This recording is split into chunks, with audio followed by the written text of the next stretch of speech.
So I just got back on social media a little while ago. I've been noticing that there's like a second wave of like wokeness. Not trying to sound lame, but like there's like a second wave of like noticing, like a way of noticing, new wave of existential realizations. People are finally becoming aware that there are two essentially: me, which is what you're seeing, hearing, all the attributes and characteristics of Javier that you guys know and love. And then there's the I, which is I observing Javier, speaking in real time, having this conversation. I will only ever be experienced by me. The reason it's so hard to describe I is kind of like describing being alive to a dead person.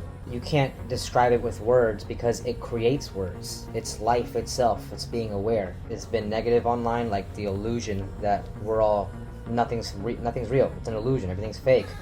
We have to uphold this body of cells and clump of cells or whatever until the end of time, until we're done. They all think that we're like in a simulation or something to not get caught in the rat race. We're looking for an escape. But anyways, to get to the point is that because I feel like people are becoming so overwhelmed with this new wave of intellect, making us almost paralyzed in fear. You notice like some people that you would call stupid or ignorant or something, they're just living through life, looking up at the clouds, smelling the flowers, and just not questioning and just applying for the job. Qualifications, what does that mean? Gets the job, So it's just like they have this ignorance is bliss to them. And now that we've made a full circle, they were kind of right. It doesn't really do us any good to know all this stuff and to know how to life, because in the pursuit of knowing how to life for so long, we're almost forgetting to live, which is just to be.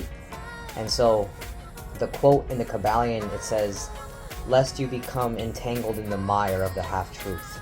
And it sounds so cool the way they said it. It's basically saying, you're not him. Like, don't get yourself caught up with because you know all this stuff doesn't mean you can move like that.